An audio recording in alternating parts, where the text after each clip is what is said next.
राम राम राम राम राम राम राम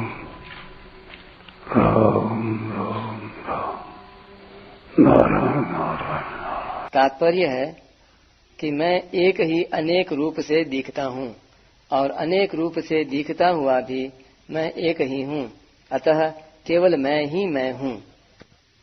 पश्य क्रिया के दो अर्थ होते हैं, जानना और देखना। जानना बुद्धि से और देखना नेत्रों से होता है। भगवान के योग को यानी प्रभाव को जानने की बात यहाँ आई है और उसे देखने की बात 11वें अध्याय के 8वें श्लोक में आई है। भूत भिन्न न च भूतस्थो ममात्मा भूत भावनः। मेरा जो स्वरूप है वह संपूर्ण प्राणियों को पैदा करने वाला, सबको धारण करने वाला तथा उनका भरण पोषण करने वाला है, परंतु मैं उन प्राणियों में स्थित नहीं हूँ, अर्थात मैं उनके आश्रित नहीं हूँ, उनमें लिप्त नहीं हूँ। इसी बात को भगवान ने 15वें अध्याय के 17वें श्लोक में कहा है कि क्षर और अक्षर अर्थात जगत और जीवात्मा दोनों से उत्तम पुरुष तो अन्य ही है, जिसको परमात्मा नाम से कहा गया है और जो संपूर्ण लोकों में व्याप्त होकर सबका भरण पोषण करता हुआ सबका शासन करता है।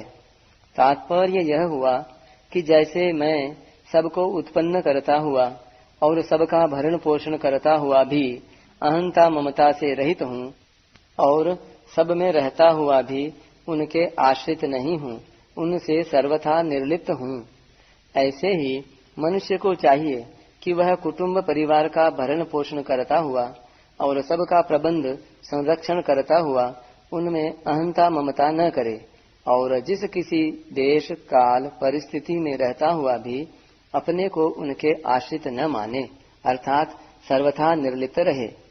भक्त के सामने जो कुछ परिस्थिति आए, जो कुछ घटना घटे, मन में जो कुछ संकल्प विकल्प आए, उन सब में उसको भगवान की ही लीला देखनी चाहिए।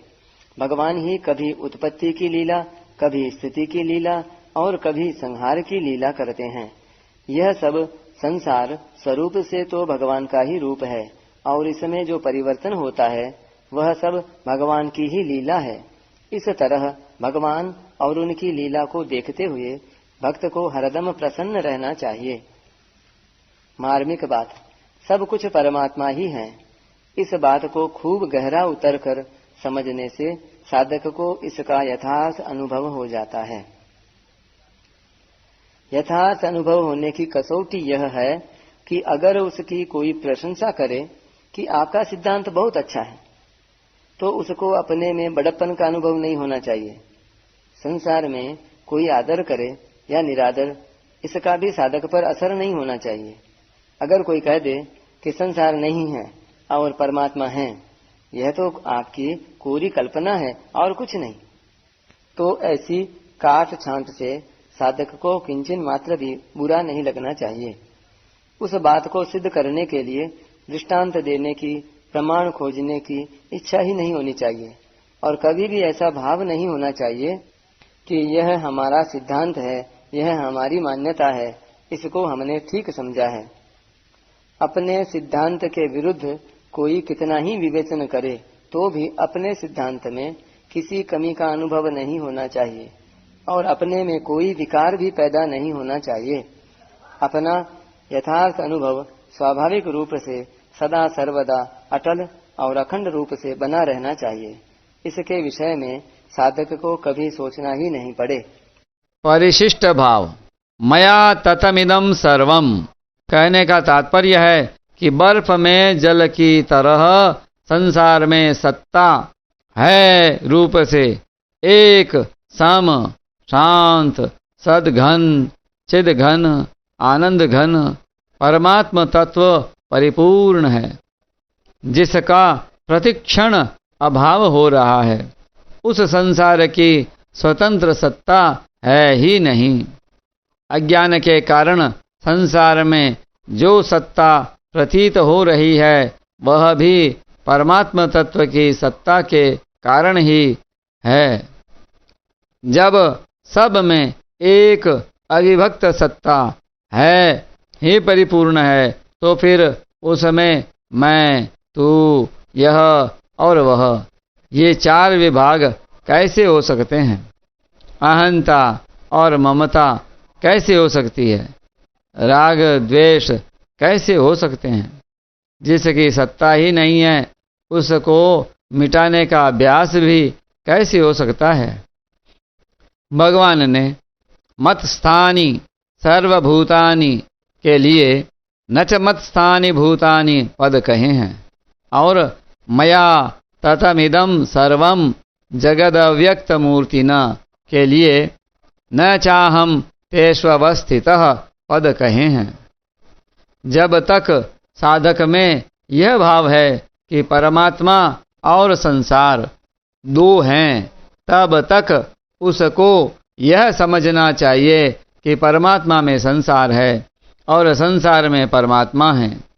परंतु जब दो का भाव न हो, तब न परमात्मा में संसार है और न संसार में परमात्मा है। संसार को स्वतंत्र सत्ता जीव ने ही दी है। ययेदं धार्यते जगत। संसार की स्वतंत्र सत्ता अहंता, ममता और कामना के कारण ही है। अतः जब तक अहंता, ममता और कामना है, तब तक साधक की दृष्टि में परमात्मा में संसार है और संसार में परमात्मा है। परंतु अहंता, ममता और कामना के मिटने पर सिद्ध की दृष्टि में न परमात्मा में संसार है, न संसार में परमात्मा है, अर्थात परमात्मा ही परमात्मा है। वासुदेवः सर्वम। परमात्मा में संसार है, संसार में परमात्मा है, यह ज्ञान है। और न परमात्मा में संसार है, न संसार में परमात्मा है, अर्थात परमात्मा के सिवाय कुछ नहीं है, यह विज्ञान है।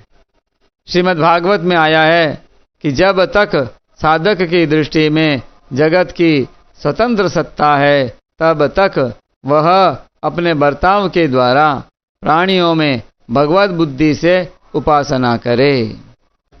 परंतु जब उसकी दृष्टि में जगत की सत्ता न रहे, अर्थात केवल भगवान ही रह जाएं, तब सब कुछ भगवान ही हैं, इस चिंतन से भी उपराम हो जाए। यावत् सर्वेषु भूतेषु मद्भावो नोपजायते तावदेव मुपासीत वांग मनः काय वृत्तिभिः। जब तक संपूर्ण प्राणियों में मेरा भाव अर्थात सब कुछ परमात्मा ही हैं, ऐसा वास्तविक भाव न होने लगे, तब तक इस प्रकार मन, वाणी और शरीर की सभी वृत्तियों से, बर्ताव से मेरी उपासना करता रहे। सर्वं ब्रह्मात्मकं तस्य विद्ययात्ममनीषया परिपश्यन्नुपरमेत सर्वतो मुक्त संशयः। भूतभृन् न च भूतस्थो ममात्मा भूत भावनः। भगवान संपूर्ण प्राणियों को उत्पन्न करते हैं। अहम सर्वस्य प्रभवः, अहम कृत्स्नस्य जगतः प्रभवः। उन प्राणियों का भरण पोषण भी भगवान ही करते हैं। यो लोकत्रयमाविश्य बिभर्त्यव्यय ईश्वरः। संपूर्ण प्राणियों को उत्पन्न करने तथा उनका भरण पोषण करते हुए भी भगवान उनमें लिप्त आसक्त नहीं होते, उनके आश्रित नहीं होते। भगवान उन प्राणियों में स्थित नहीं है, अतः उन प्राणियों और पदार्थों में आसक्त होने से भगवान की प्राप्ति नहीं होती। वास्तव में एक चिन्मय सत्ता के सिवाय जड़ता की सत्ता है ही नहीं। ना सतो विद्यते भावो, ना भावो विद्यते सतः। जड़ता, संसार की सत्ता, महत्ता और संबंध केवल कामना भोगेच्छा के कारण ही है। अतः जब तक सुख की इच्छा है तभी तक यह संसार है। जो परमात्मा में संसार को देखते हैं अर्थात संसार को परमात्मा रूप से न देखकर संसार रूप से जड़ देखते हैं वे नास्तिक होते हैं। परंतु जो संसार में परमात्मा को देखते हैं अर्थात संसार को संसार रूप से न देखकर परमात्मा रूप से चिन्मय देखते हैं वे आस्तिक होते हैं।